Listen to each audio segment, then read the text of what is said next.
now about looking after your knees. Knees are quite delicate structures in a way, although they do carry a lot of our movement and weight bearing. That's why the alignment is so important. So you can refer to one of our previous videos about foot alignment. I'll just briefly go over that again, and then we'll look at hip strengthening, and there's a previous video all about strengthening your hips as well that you can use in conjunction with this. Probably the most important thing with knees is how we align them. And so your foot and your hip are responsible for supporting the movement of the knee. So the knee sits on a little horseshoe shaped joint, or the top of the thigh sits on a little horseshoe shaped joint on the bottom of your lower leg, your tibia. And there's a gentle locking and unlocking movement that happens. It's very small, and your bones gently spiral. So we want to make sure that we're not sitting slightly off as we're busy bending and straightening the leg for when we're walking or for when we're climbing stairs. So what I really want you to think about first of all is how your foot is aligned. So we want to make sure that the outer side of your ankle and your little toe joint are sitting on a straight line. So when you first come into this alignment, you're probably going to feel very pigeon-toed. That's quite normal to sort of feel like we're turned in. Somehow we all seem to think that turning out is a more stable position to be.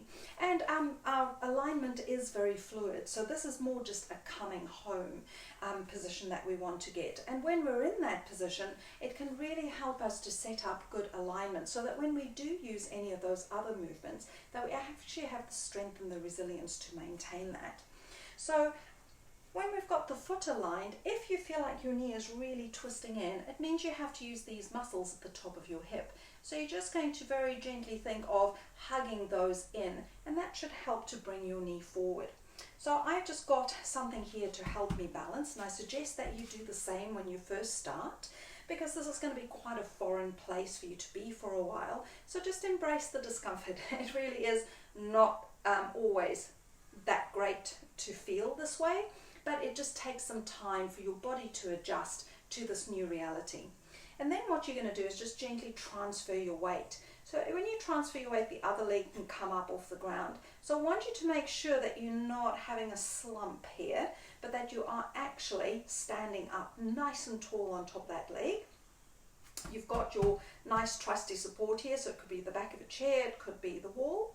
And then you're going to try and bend your knee and straighten it. So I'd encourage you to look down at your knee and see where is it going, because if it's falling inwards, that's not so great for your knee. So I want you to think of pushing outward a little bit so your knee goes over the center of your ankle, and then you're going to straighten. So I'd probably only do 2 or 3, because in this new alignment that's probably going to get tired really quickly. And then I just come and I give that leg a rest, and I'd shift over to the other side. So I'm going to check my alignment. I'm going to put my foot straight. You might even want to just line it up with a tile or with a wooden floor so that you can see where that straight line is, or just stick down a straight line for yourself with some masking tape on the floor, so you can always check your alignment. Check where your knee is pointing. If it's turning in, see if you can use those hip muscles to make the knee face forward. Transfer your weight and stand up nice and strong.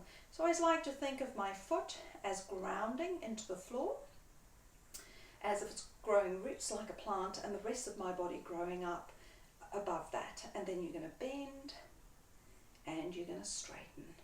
So you're going to check, make sure your knee is going over the center of your ankle, and then straighten. Good. 2 or 3 times, and then have a rest. And so you can apply that whenever you go, as if you're going to go and step up on some stairs. When you sit down and stand up, you want to sit down and make sure that you're not bringing your knees together. You want to make sure that your knees are going over the center of your ankles, and then standing straight up. So this is going to weaken your knee joint. This is going to keep you nice and strong and steady. So you want to bend both knees, making sure they're going straight forward, and then come up. So if you were going to go and sit down, your feet would be nice and straight. You'd bend your knees, you would shift your hips backward to go and sit down, and then you would push into your heels to stand back up. Try not to swing your hips forward, but come to rest so that you're directly over your heel bone over there. So I hope that helps you to look after your knees and to find the foot and the hip alignment that you need to be able to walk stairs comfortably, to be able to sit down and stand up comfortably. Thank you so much for joining me. Bye.